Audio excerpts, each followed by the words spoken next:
Buenos días, el día de hoy estaremos compartiendo con ustedes un tema que ha tenido gran repercusión a través de los años, la meningitis bacteriana. Este grupo está formado por Andri Tineo, Marlene García y quien les habla, Dania Bruno.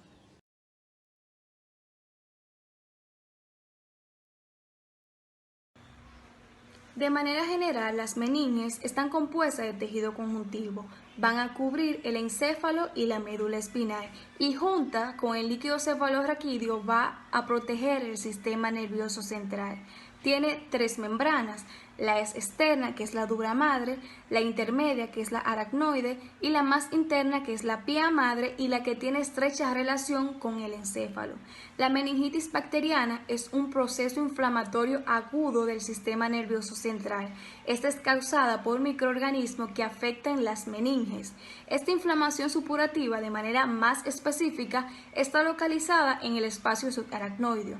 Esta constituye una de las enfermedades más importantes, ya que el paciente puede sobrevivir si solo se hace un diagnóstico oportuno para así poder iniciar tratamiento de manera inmediata.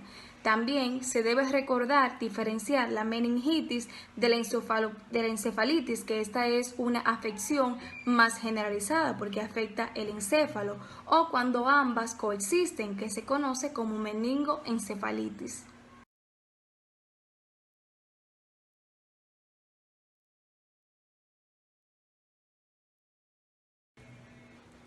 Con respecto a la epidemiología, se ha demostrado que ha disminuido de manera significativamente el número de casos de meningitis bacteriana en niños menores de 5 años, y eso es gracias a la introducción de la vacuna HIV en agosto del 2001.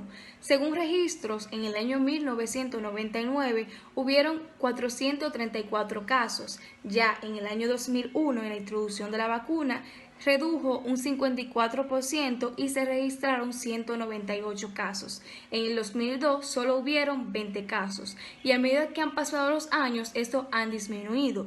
Se debe tener en cuenta y diferenciar cuáles han sido los microorganismos que han provocado esta enfermedad a través de los años. Entonces, antes de la vacuna HIV, el principal era Haemophilus influenzae con un 45%, seguida del Streptococcus pneumoniae con un 18%, Neisseria meningitidis con un 14%, Streptococcus agalactiae con un 6%, Listeria monocytogenes con un 3% y los otros microorganismos con un 14%.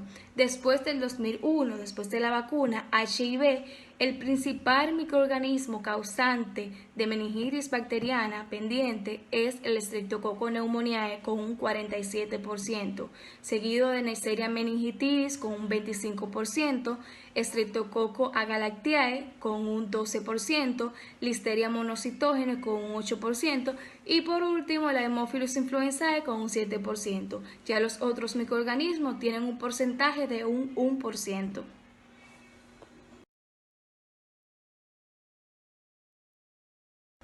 Se debe tener claro cuáles son los microorganismos más frecuentes dependiendo de la edad. Entonces, menores de un mes tenemos que el principal microorganismo es el Streptococcus agalactiae y esta es porque se suele encontrar de manera común en la flora vaginal de la mujer. Entonces, el bebé a través del canal de parto suele adquirirlo. También la Escherichia coli y la Listeria monocytogenes. Ya en niños de 1 a 3 meses, los microorganismos son Streptococcus agalactiae, Streptococcus pneumoniae y Neisseria meningitidis. Y ya mayores de 3 meses, Streptococcus pneumoniae, como sabemos que es el más común actualmente, y la Neisseria meningitidis.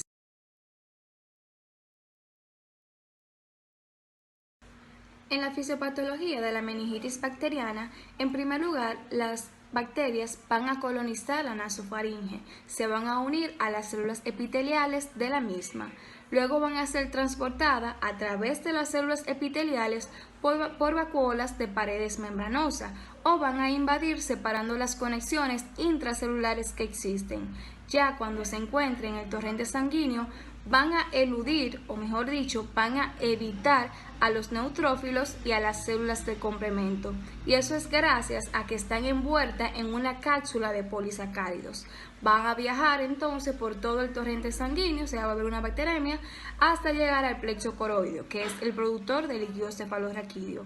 Cuando las bacterias estén en el líquido cefalorraquídeo se van a multiplicar de manera rápida, porque como sabemos aquí prácticamente no tenemos inmunidad, solamente hay de 0 a 5 linfocitos y esto no va a dar abasto a la gran proliferación que existe de bacterias y también va a estar disminuida las proteínas del complemento o inmunoglobulina que son prerequisitos para que los neutrófilos puedan fagocitar, o sea, por medio de la opsonización. Entonces, va a haber una gran reacción inflamatoria que va a producir grandes manifestaciones y complicaciones neurológicas. Entonces, va a haber disminución del flujo sanguíneo que puede terminar en una isquemia, va a haber aumento de la permeabilidad hematoencefálica, por ende, disminución de la circulación del líquido cefalorraquídeo que va a conllevar a un aumento de la presión intracraneal y, si no se trata a tiempo, una herniación que va a terminar con la muerte.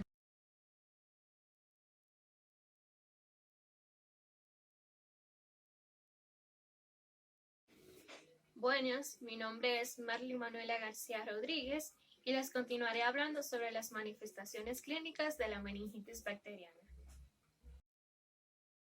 Dentro de las manifestaciones clínicas de la meningitis bacteriana tenemos una tríada clásica que va a representar a esta, la cual está caracterizada por fiebre, cefalea y rigidez en la nuca. Es sumamente importante tener presente que en aquellos pacientes que tengan fiebre se debe descartar cualquier signos neurológicos, así como también el 75% de los pacientes va a disminuir el nivel de conciencia y esto va a variar desde el letargo hasta el coma. Existen unos signos importantes para el diagnóstico de la meningitis bacteriana. Dentro de este, el más importante es el signo de la rigidez en la nuca. Este se considera el signo pactonómico de la meningitis bacteriana. Para buscar este signo, el paciente debe estar en decúbito supino sin elevar la cabeza, sujetando el tórax de la paciente con una mano y colocar con la otra mano por debajo de la región occipital de la cabeza e intentar acercar la barbilla hasta el esternón. El signo va a ser positivo si este presenta una contracción refleja de los músculos de la nuca que limita flexión de la cabeza hacia el tórax, causando resistencia y dolor. Existe otro signo importante también, que es el signo de Brusinski, el cual se va a identificar con la paciente en decúbito dorsal. Este va a ser positivo cuando la flexión pasiva del cuello origina una flexión espontánea de las caderas y las rodillas. Está también el signo de Kerning 1, el cual se va a colocar la paciente en decúbito supino, se va a flexionar los miembros inferiores de la paciente a 90 grados desde la cadera y luego intentar extenderlo hacia la rodilla.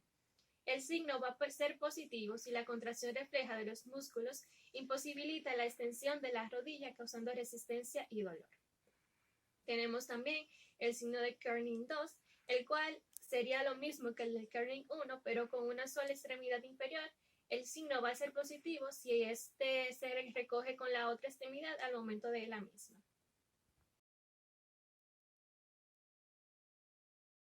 Las manifestaciones clínicas de la meningitis son diferentes según la edad del niño. Cuanto menor es, más sutil e inespecífica es la sintomatología. En el caso del recién nacido, este va a ser indistinguible de la sepsis. Este va a ser caracterizada por fiebre o hipotermia, irritabilidad, letargia, rechazo de las tomas, vómitos, entre otros. Es posible que el paciente o el recién nacido presente convulsiones, parálisis de los pares craneales, apnea, entre otros síntomas más.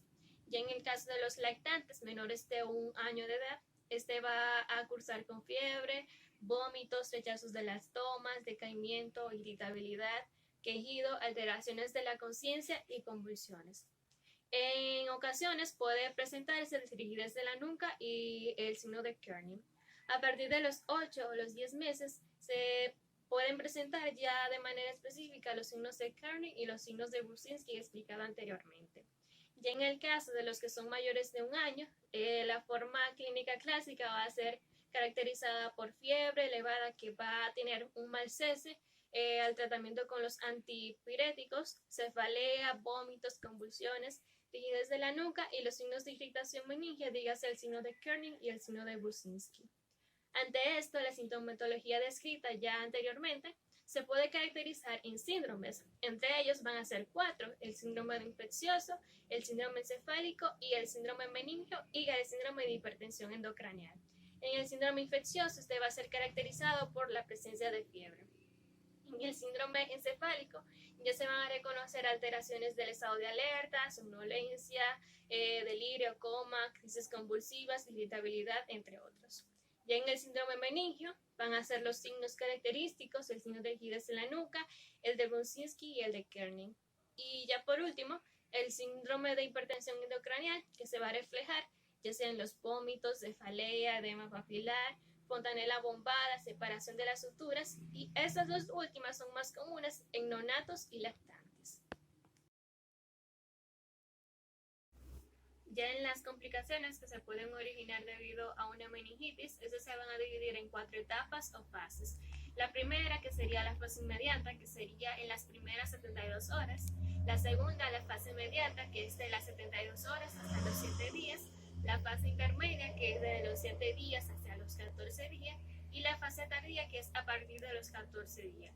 Dentro de la fase inmediata, las complicaciones que se pueden originar, ya sean edema cerebral grave, hipertensión intracraniana, desequilibrio ácido-base, crisis convulsivas, estado epiléptico, secreciones inapropiadas de la hormona antidiurética, hemorragias intracranianas, estados de choque e incluso muerte cerebral.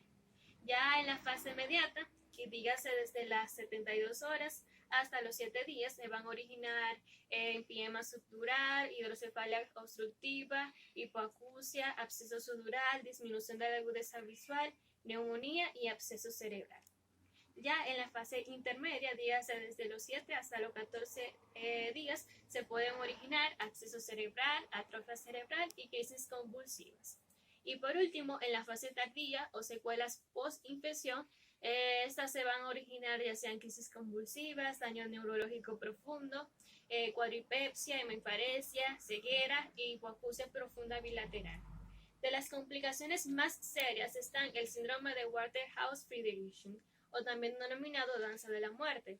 Y dentro de los síntomas o signos está la coagulación intravascular diseminada, acidosis metabólica, shock hipovolémico, hemorragias a nivel de la cápsula suprarrenal, cerebro o pulmones.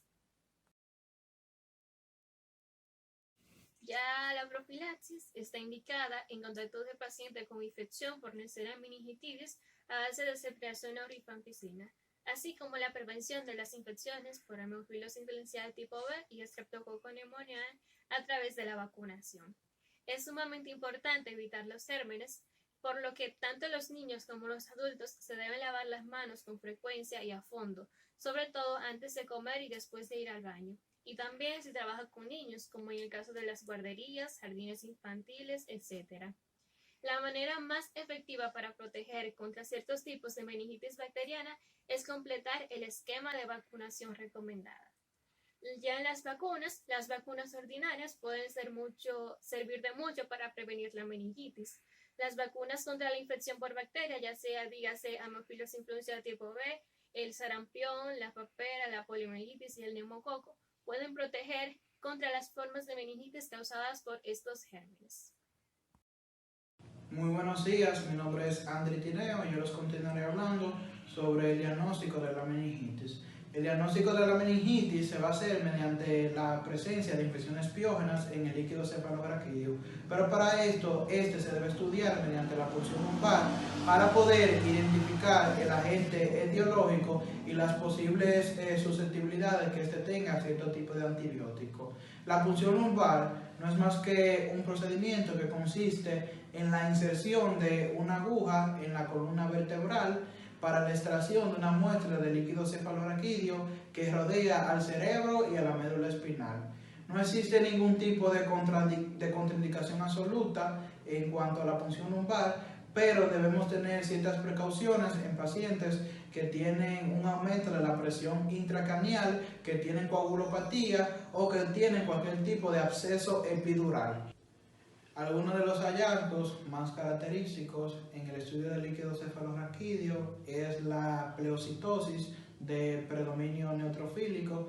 También podemos encontrar hipoglucorragia menor de 40 miligramos por decilitro y también podemos encontrar aumento de las proteínas.